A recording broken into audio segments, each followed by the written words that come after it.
warahmatullahi wabarakatuh. Alhamdulillah.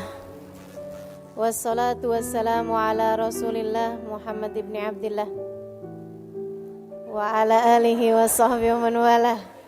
Subhanaka la ilma lana illa ma 'allamtana innaka antal alimul hakim. Rabbi shrah li sadri wa yassir li amri wahlul 'uqdatan min lisani yafqahu qawli, amma ba'du. Para teman-teman semua yang hadir di sini, ibu-ibu, kakak-kakak, adik-adik, anak-anak, yang semoga semuanya dirahmati, dicintai Allah Subhanahu wa taala, dimuliakan, disyafaati Nabi besar Muhammad sallallahu alaihi wasallam insyaallah. Amin ya rabbal alamin. Dan pada hari ini kita punya tema wanita berkelas surga. Saudaraku sekalian saya muliakan, seperti yang tadi saya sampaikan, pilihannya tuh cuma dua, surga atau neraka. Surga kita belum pantas, tapi neraka kita gak kuat. Maka emang benar yang disampaikan dalam syair yang kabarnya syairnya Abu Nawas, kabarnya juga syairnya Imam Syafi'i atau ulama yang lain yang biasa kita dengar tuh. Ilahi lastulil firdausi ahla wala aqwa ala naril jahimi fahabli taubatan waghfir dunubi fa innaka ghafirudz dzambil azimi. Ilahi lastulil firdausi ahla. Ya Allah, belum pantas diri ini masuk surga. Tapi pilihannya cuma dua. Kalau nggak masuk surga berarti masuk wala aqwa ala naril jahimi. Tapi suruh masuk neraka juga kita nggak kuat ya Allah. Fahabli taubatan waghfir dunubi. Yang bikin kita nggak pantas masuk ke dalam surga ini karena dosa-dosa kan. Dosa-dosa bikin orang pantasnya masuk neraka. Kalau gitu fahabli taubatan. Ya Allah, karuniakanlah kepada kami taubat. Waghfir dunubi. Ampunkan segenap dosa-dosaku. Fa innaka ghafirudz dzambil azimi. Sebab meski dosaku besar, bukankah engkau adalah Tuhan pengampun dosa-dosa besar. Saudaraku sekalian saya muliakan, karenanya kita minta sama Allah, ya Allah, biar kata belum pantas, dipantes-pantesin apa ya Allah. Walaupun belum kelasnya masuk surga, dikelas-kelasin, anak bawang gak apa-apa ya Allah. Nah ini kita minta sama Allah Subhanahu wa taala, masukin ke dalam surga ya Allah, walaupun belum kelasnya, anak bawang gak apa-apa deh. Nyelip di pojokan gak apa-apa deh. Gak dikasih rapot gak apa-apa deh. Yang penting itu masuk surga. Soalnya pilihannya susah banget. Gak surga neraka ya Allah. Gak deh neraka mah. Neraka tuh jangan pernah dijadikan pilihan. Gak bakalan tahan. Allah yang nyiptainnya aja bilang fama asbarahum 'alan nar. Coba sih mau lihat gimana kamu sabarnya dari neraka. Gak bakalan sabar, gak bakalan tahan, gak bakalan kuat. Teman-teman saya sekalian, kabarnya siksaan terkecil di neraka dipakein sendal. Sendalnya dari api dipakai mendidih ke ubun-ubunnya. Itu siksaan terkecil di neraka. Kita gak mau nih makanya. Neraka tuh mampir aja jangan. Transit nih cuman bentaran gitu. Jangan. Ngeri teman-teman saya sekalian. Sehari, aduh boro-boro sehari. Sejam kita gak mau. Nah seharinya inna yauman inda rabbika ka alfi sanatin mimma ta'udun. Sesungguhnya satu hari di hari akhirat nanti setara 1000 tahun kalian waktu di dunia. Gak pakai deh, gak pakai sehari, gak pakai sejam, gak pakai semenit. Kami bahkan meminta kepada Allah, kita bahkan meminta kepada Allah agar bisa masuk surga dan melewati nerakanya secepat kilat, insya amin ya rabbal. Nah terus gimana nih biar kita nih bisa masuk surga? Berdasar dengan apa yang sudah selama ini kita tahu dari para ulama, syaratnya masuk surga itu 4. Iman, amal, takwa, cinta. Ada 4 tuh teman-teman saya sekalian. Yang pertama iman. Itu kayak daftar. Kita kalau mau pendaftaran kan ada pertanyaannya tuh. Nah ini pendaftaran nih. Ruang lobi. Mau masuk ke surga ada daftarnya. Daftarnya pakai apa? Iman. Kalau kamu gak punya imannya, gak tembus pendaftaran. Imannya kepada siapa? La ilaha illallah Muhammad Rasulullah. 2 kalimat syahadat tidak terpisahkan. Makanya sampai-sampai ada tuh, saya pernah dengerin seorang ulama menyampaikan, kalau kamu cinta sama seseorang gak mau pisah sama dia, kalau lagi pisah ucapkan la ilaha illallah, dia ucapkan Muhammad Rasulullah. Suami istri misalnya gitu ya, suami mau pergi kemana, kita ngarepin mudah-mudahan baliknya ke rumah kita, jangan ke pintu orang. Kita bilang la ilaha illallah, dia bilang Muhammad Rasulullah. Insya Allah. Kenapa gitu? Insya Allah baliknya tuh kembali. Kenapa? Sebab kalimat la ilaha illallah dengan Muhammad Rasulullah itu tidak terpisahkan. Gitu. Boleh diamalin nih Ustaz? Silakan aja. Habis ini mendadak-dadak semua orang ngomong sama saya, la ilaha illallah Ustazah. Jadi nih pendaftarannya adanya di iman. Imannya 2, gak boleh dipisahin. Tuhanmu Allah, Nabimu Muhammad. Teman-teman sekalian saya muliakan, kalau udah 2 ini gak beres, 2 ini gak bener, 2 ini gak pas, maka gak bisa masuk dalam surga. Entah itu di la ilaha illallah atau itu di Muhammad Rasulullah. Punya la ilaha illallah doang, tapi gak punya Muhammad Rasulullah. Dia sih beriman Nabi Muhammad nabinya, tapi meyakini ada nabi lain sesudah Nabi Muhammad. Namanya Mirza Ghulam Ahmad dari India.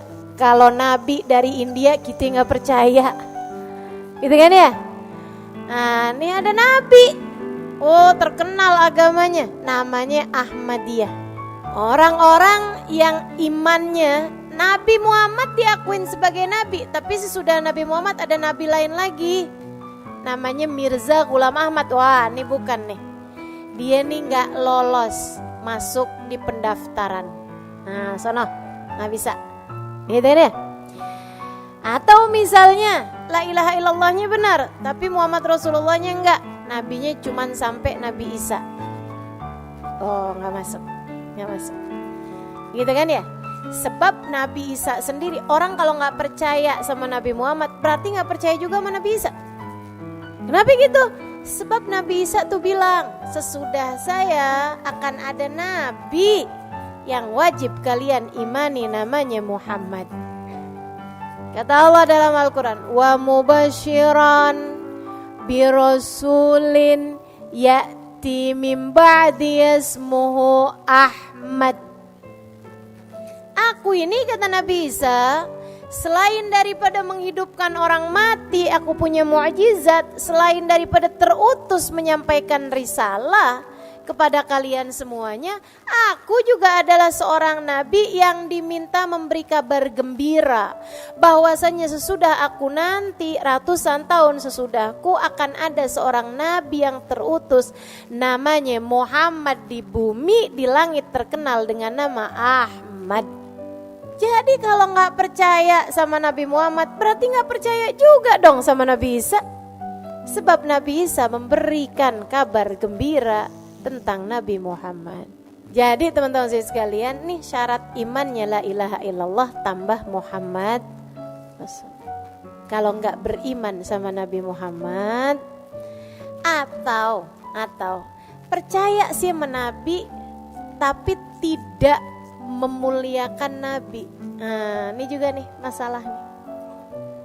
Tidak memuliakan Nabi. Nabi ya manusia biasa deh gitu. Nabi bisa bikin salah, Nabi bisa dikuasai hawa nafsu. Nih, yang begini nih, bermasalah sama imannya teman-teman sekalian. Makanya dicerita, pernah dikisahkan oleh guru saya, Sayyidil Habib Umar bin Hafid.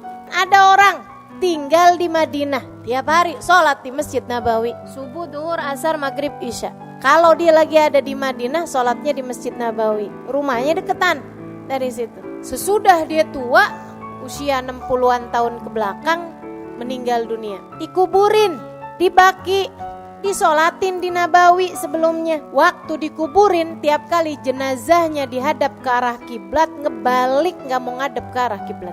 Dikuburin lagi, balikin lagi, dihadepin ke arah kiblat, ngebalik lagi, diganjel pakai kayu, ngebalik sama kayu-kayunya, diganjel sama batu, ngebalik sama batu-batunya. Ditanyakan kepada para ulama zaman tersebut, mereka mengatakan ma arada rabbukum illa hadza faf'alu. Ya udah, emang Allah maunya gitu, biarin aja. Jadilah dia jenazahnya menghadap membelakangi kiblat. Syekh, kalau kayak gini nih kenapa? Katanya warga masyarakat. Syekhnya bilang berarti tidak mukmin di hadapan Allah, tidak muslim di hadapan Allah. Kenapa Syekh? Nah tuh saya gak ngerti. Silahkan tanya kepada keluarganya, tanyain kepada istrinya. Istrinya bilang, waduh laki saya tuh bagus, sholatnya bener, amal dia punya. Dia bilang orangnya baik, sama keluarga baik, gak pernah ninggal, jauh dari dosa-dosa.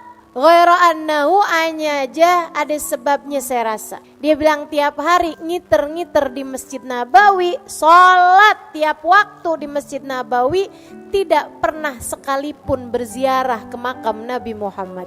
Enggak punya cinta kepada Nabi, enggak punya Muhammadur Rasulullah yang mendarah daging dalam hatinya.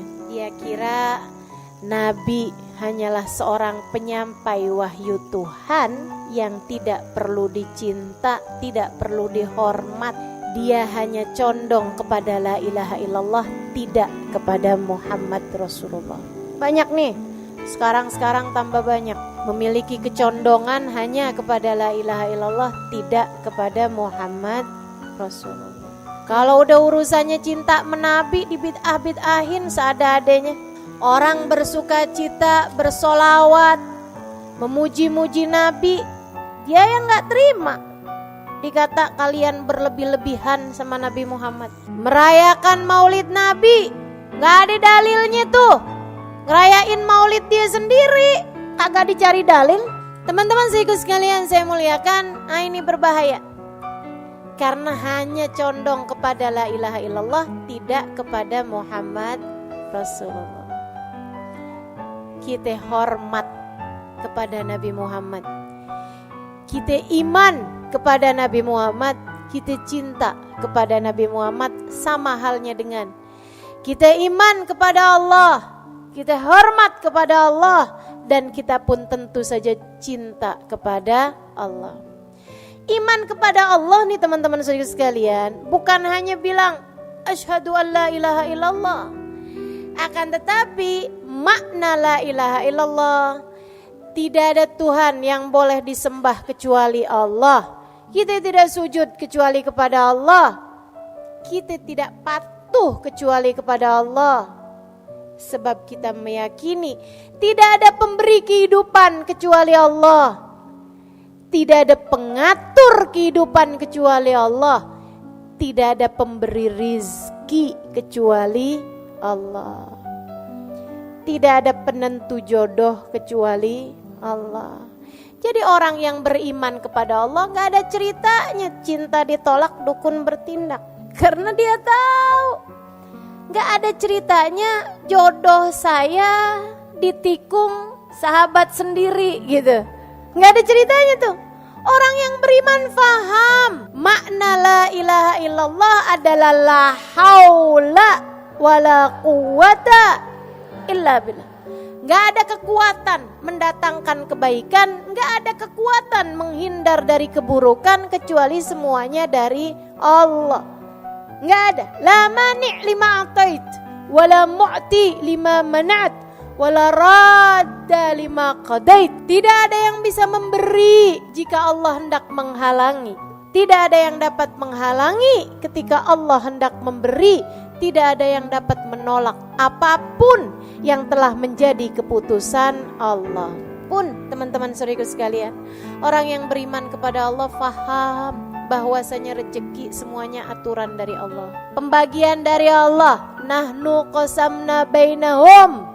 Kami udah bagi-bagi ma'isyatahum, penghidupan dunia mereka nih udah kami bagi, udah kelar. Rizqukum fis sama wa ma tu'adun. Kata Allah, rizki kalian udah selesai saya atur dari langit, dan semua yang sudah kalian dijanjikan udah selesai aturannya dari langit. Gak ada ceritanya rizki kita dimakan orang. Kalau dimakan orang berarti bukan rezeki kita, rezeki dia.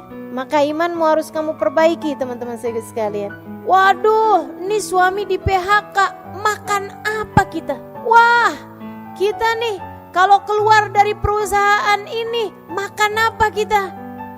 Waduh, makanya ada banyak orang-orang yang mendewakan atasannya. Ada orang-orang yang semacam menyembah pekerjaannya. Ada orang-orang yang menjadi abd, menjadi budak bagi uang, bagi harta, bagi dinar, bagi dirham. Ini yang dikhawatirkan Nabi Muhammad SAW. Katanya Nabi Muhammad SAW, inna likulli ummatin ijil, wa ijil ummati ad-dinar wa dirham. Setiap umat rasa-rasanya punya sesembahan lain selain Allah. Dan sesembahan umatku ad-dinar wa dirham, uang dan harta.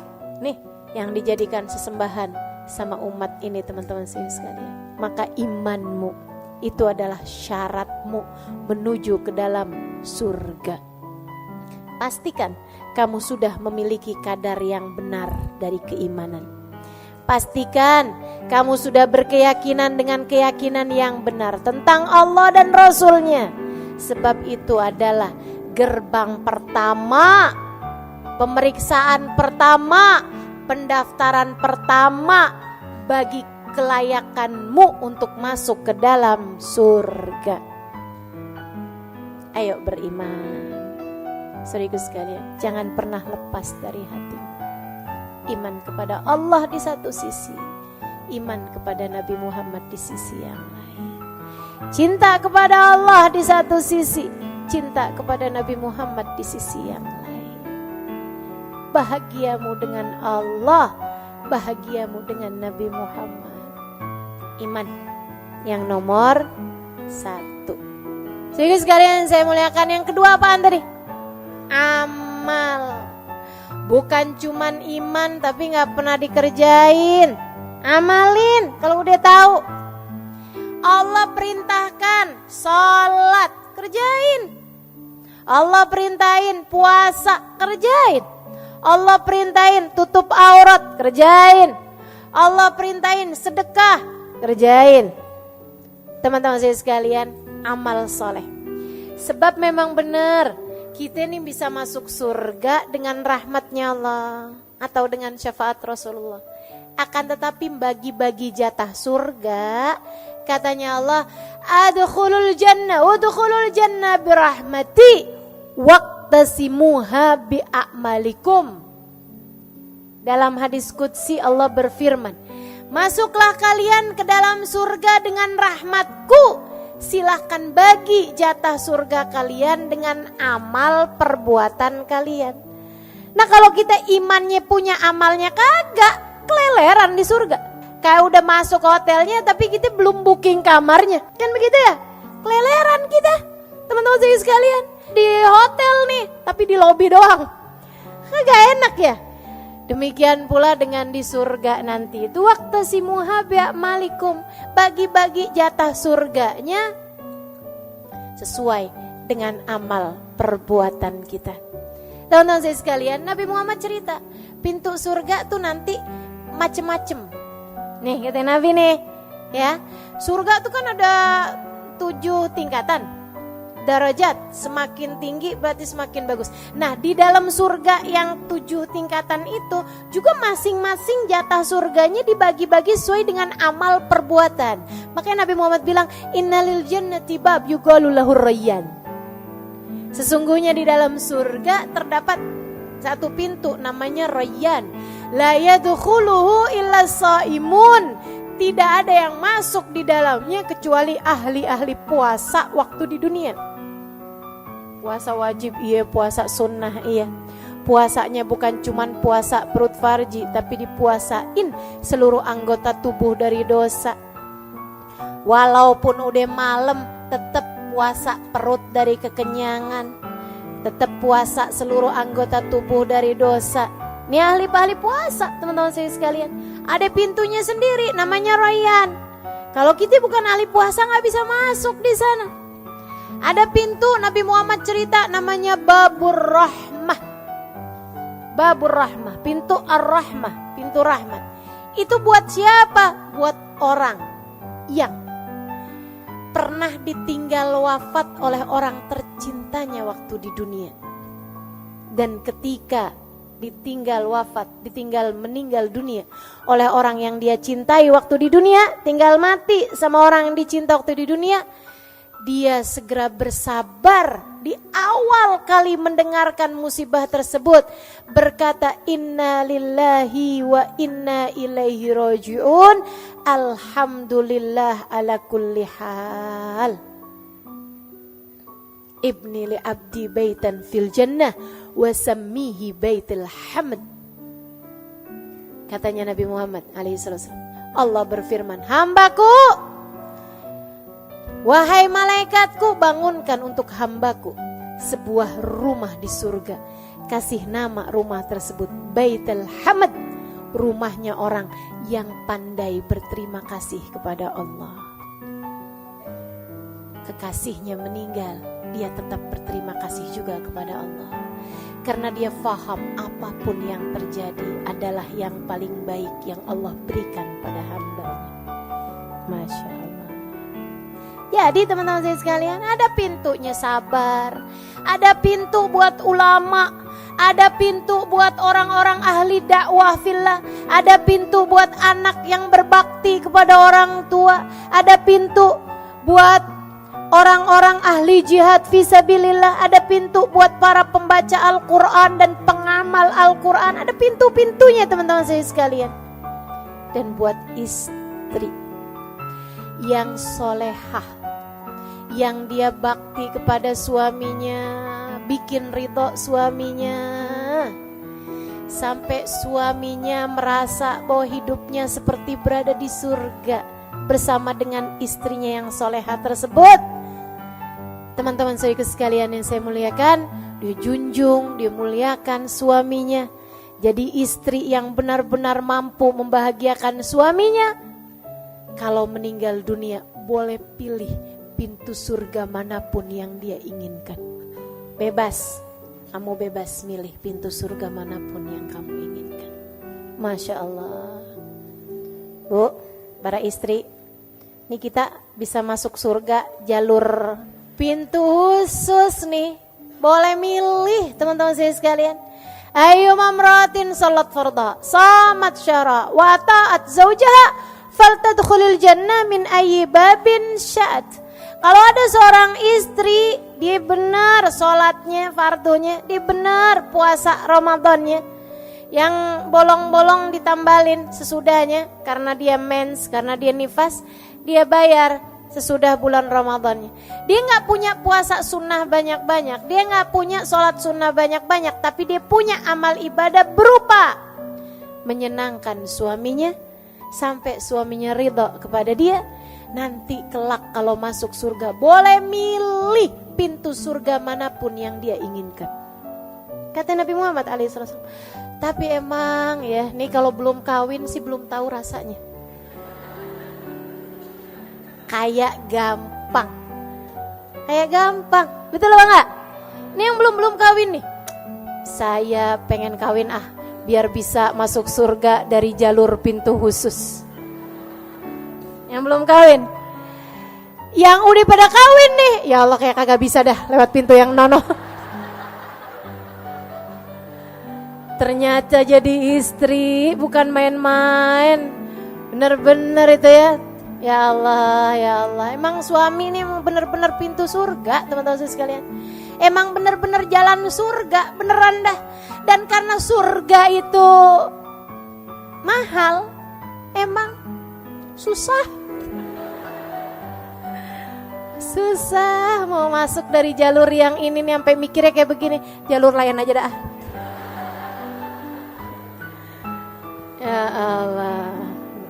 Dah para istri ya, kalau suamimu lagi nyenengin, emang jalan surga mah enak gitu. Kalau suamimu lagi rada nyebelin, emang jalan surga mah berat gitu. Tapi biar kata berat kita jalanin, ya enggak? Hadiahnya surga, teman-teman saya sekalian. Jadi kalau lagi kesel-kesel sama suami, ingetin diri aja surga. Surga. Suami lagi marah-marah, kita senyum aja, bayangin surga. Surga gitu. Gak apa-apa. Suami lagi ada nyebutin nama salah satu yang ada di kebun binatang, biarin dia aja, surga. Surga. Saya gak mau balas, saya gak mau. Insya perlu amal soleh, teman-teman saya sekalian. Perlu amal soleh. Sampai-sampai nih, waktu Nabi Muhammad cerita kayak begitu, ada sahabat nanya. Nabi Muhammad tuh cerita, jadi kamu kalau masuk surga, tuh yang namamu ada di pintu situ bakal memanggilmu.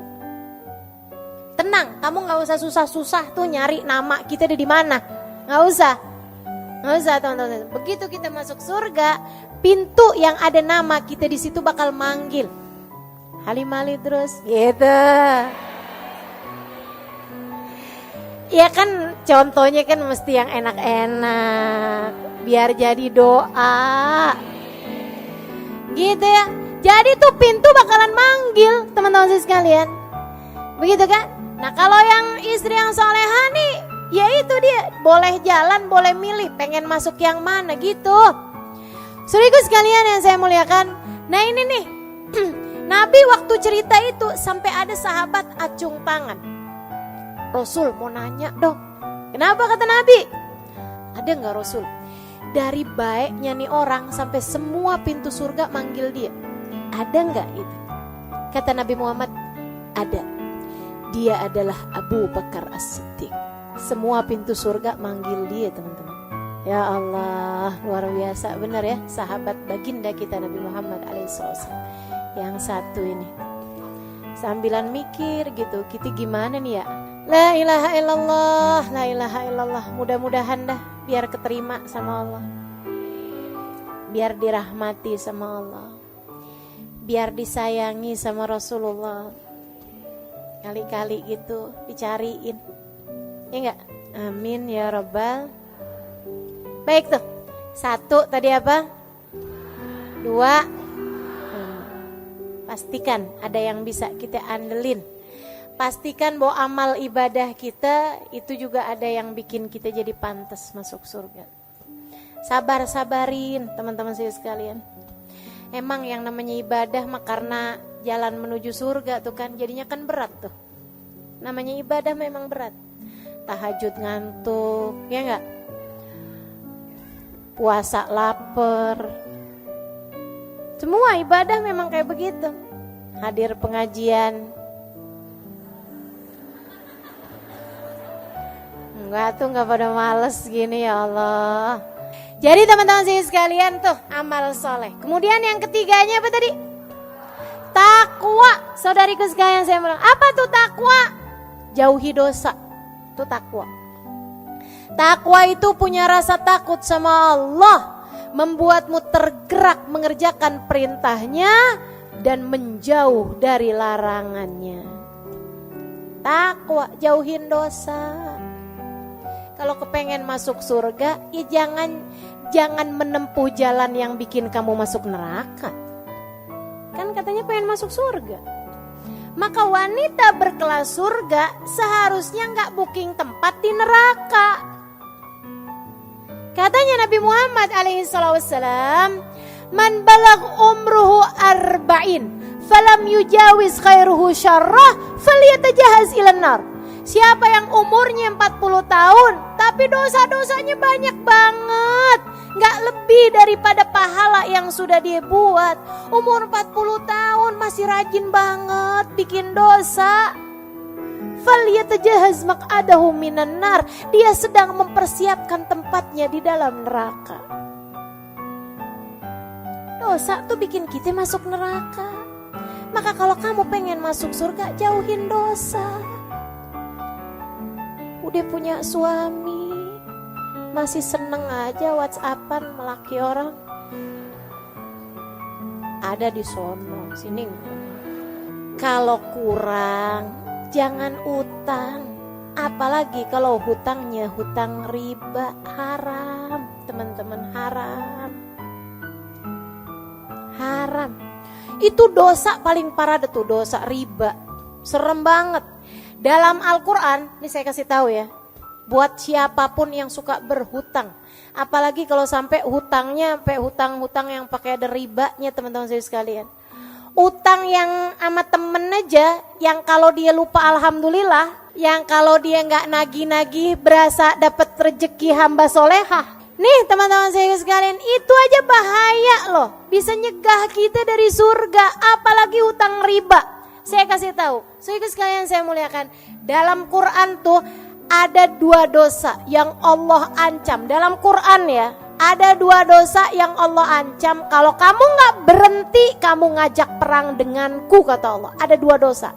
1 dosa bunuh Nabi. Bunuh Nabi. Bunuh Nabi. Nabi diutus ke atas muka bumi malah dibunuh, diancam perang sama Allah. Utusanku dibunuh, gimana gak diancam perang sama Allah? Kamu berani-berani bunuh nabiku, kata Allah. Fa'dhanu biharbin minallah. Aku akan perangi kamu, kata Allah. Pantas dong dosa bunuh nabi. Saudara sekalian saya muliakan, dosa yang kedua, dosanya riba. Kata Allah, kamu gak berhenti ngerentenin uang, kamu gak berhenti berhutang riba, fa'dhanu biharbin minallahi ta'ala wa rasulih. Aku dan Rasulullah Muhammad mengumandangkan perang sama kamu. Makanya gak ada ceritanya orang yang suka berhutang riba hidupnya bahagia. Cari aja.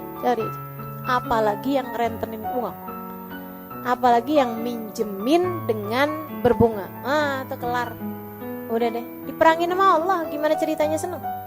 Diperangin sama Allah Subhanahu wa ta'ala. Maka saudara sekalian, yang mau masuk surga, kita cari kelas kita ini di surga nih teman-teman saudara sekalian, mesti jauh-jauhin semua hal-hal yang bikin kita pantas ada di neraka. Jauhin semua yang bikin kita pantas ada di neraka, dari semua jenis dosa-dosa. Nih dengan ya, jauhin apa nanya? Dosanya pacaran jauhin, dosanya ngomongin orang jauhin, dosanya fitnah jauhin, dosanya marahin suami jauhin. Emang dosa ustazah? Dosanya mukul anak jauhin. Ibu, dosa itu katanya Nabi mahaka fi sadrik, yang bikin nyesel di hati itu dosa. Dosa itu subhanallah. Sama Nabi Muhammad dikasih cirinya nih dosa nih. Maha kafi sadrik wa karihta an yattali alaihin nas. Kamu mau tahu apa itu dosa? Yang bikin sumpek hati dan yang pekerjaan yang kamu gak mau kelihatan sama orang lain. Itu dosa. Teman-teman saya sekalian saya muliakan, kamu di saat lagi mukulin anak, seneng gak kalau dilihat sama orang? Gak mau. Ibu-ibu saya sekalian, kamu lagi jalan nih sama anak kamu nih. Ceritanya nih, lagi pergi ke swalayan. Tahu-tahu anak kamu emang lagi rada bandel bertingkah gitu ya. Sampai kemudian dia nabrakin susu tumpah. Di situ di supermarket, ya Allah. Kita kesel banget sama anak kita kan. Mau kita jewer. Pas lagi mau jewer, Ustazah Halimah lewat. Misal. Kira-kira jadi apa nggak mau jewer?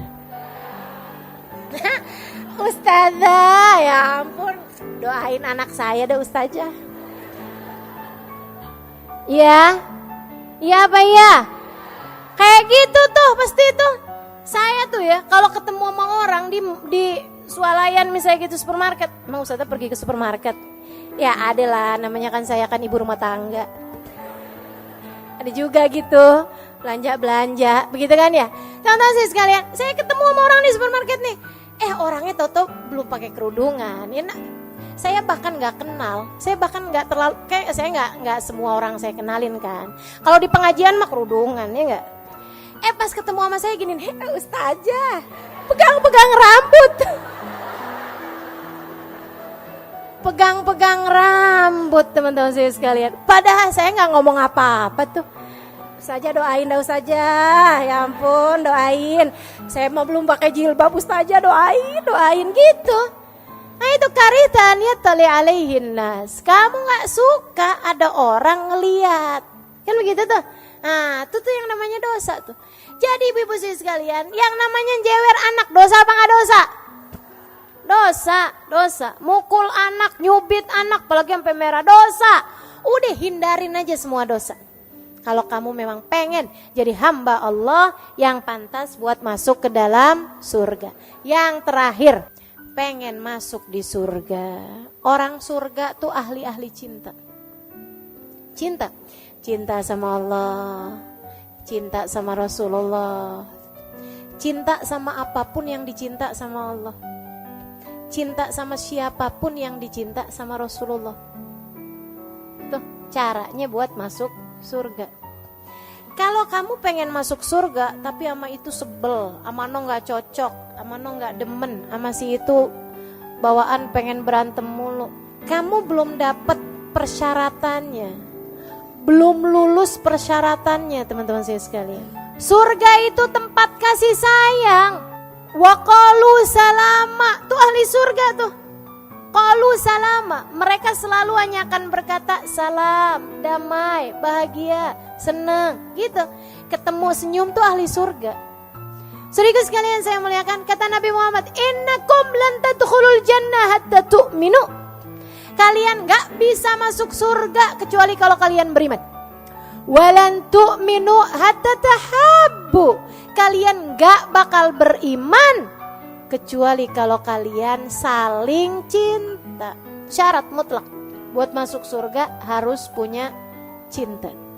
Siapa yang kita cintai? Semuanya kecuali setan. Semua mesti kamu cintai. Bahkan gak cuman manusia teman-teman saya sekalian, malaikat kamu mesti cinta. Kan begitu ya? Abis gitu makhluknya Allah, binatang-binatang aja kita mesti cinta sama binatang. Cintai kucing, jangan dipukulin sapu mulu. Kan begitu ya? Cintai binatang-binatang, cintai makhluk hidup, pepohonan pun kamu mesti cintai. Kan begitu ya? Saudara sekalian saya muliakan, jangan nebang hutan sembarangan, jangan bakar-bakar hutan. Kan begitu tuh. Nih, kita mesti cintai makhluk Allah Subhanahu wa taala semuanya. Yang kita nggak perlu cinta cuman setan. Meskipun kebanyakan dari kita orang kita benci, setan kita friend. Ngefriend sama setan. Ya Allah, segala yang dibisikkan setan kita percaya mulu. Udah deh, nggak usah pergi ngaji. Mendingan hari Minggu kayak begini kita ke mall aja deh. Bener juga ya. Dia friend sama setan. Giliran diajakin sama temennya kita pergi ngaji yuk, wah ogah. Kan kita friend. Ya tapi gimana gitu. Jadi ternyata dia friend sih sama temennya, tapi lebih ngefriend lagi sama tuh teman-teman saya sekalian. Kamu mesti berhias cinta. Cintai semua orang. Cintai siapapun, teman-teman saya sekalian. Cintai suamimu lebih daripada cintamu kepada siapapun, laki-laki. Cintai kedua orang tuamu lebih daripada cintamu kepada siapapun. Cintai anak-anakmu, ia akan dapat menjadi keterusanmu, kelanjutan ibadahmu ketika kamu sudah meninggal dunia nanti. Cintai guru-gurumu, kalau tidak karena mereka, kamu tidak mengerti jalan menuju surga. Cintai orang-orang di sekelilingmu, mereka adalah saksi-saksimu di atas muka bumi ini. Saksi-saksi kita di atas muka bumi ini. Baik yang kamu lakukan kepada mereka, maka akan baik pula lah penyaksian mereka untukmu di hari akhirat nanti. Jelek yang kamu lakukan kepada mereka, maka akan direpotkan kamu dengan penyaksian keburukan-keburukanmu kelak di hari akhirat nanti. Maka teman-teman saudara sekalian, syarat menuju surgamu ada 4. Laksanakanlah itu dalam kehidupanmu. Miliki iman yang dapat membuatmu faham tidak ada sesuatu terjadi kecuali dengan izin Allah, dan bahwa manusia yang seharusnya kamu ikuti jalannya di atas muka bumi ini, kamu hormati lebih daripada siapapun. Imam bagi kehidupanmu adalah bagindamu Nabi besar Muhammad sallallahu alaihi wa ala alihi wasallam. Kemudian yang kedua, milikilah amal soleh, amal perbuatan, bergegaslah, fastabiqul khairat, lakukan amal-amal ibadah. Salah satunya adalah berusaha untuk bangun sebelum subuh dan mengerjakan tahajudmu, teman-teman saudariku sekalian, sebab itu adalah waktu intim antaramu dengan Allah Subhanahu wa taala. Kemudian yang ketiganya, takwa. Jauhilah perbuatan-perbuatan dosa, ia akan dapat menarikmu menuju neraka. Dan yang terakhir, cintailah semua hamba-hamba Allah Subhanahu wa taala, wabil khusus cintailah umat Nabi besar Muhammad sallallahu alaihi wasallam yang kamu berharap kelak beramai-ramai masuk ke dalam surga Allah bersama dengan mereka semua. Rabbana zalamna anfusana wa illam taghfir lana wa tarhamna lanakunanna minal khasirin. Rabbana atina fid dunya hasanah wa fil akhirati hasanah wa qina adzabannar. Da'wahum fiha subhanakallahumma wa tahiyatum fiha salam. Akhiru da'wana anil hamdulillahi rabbil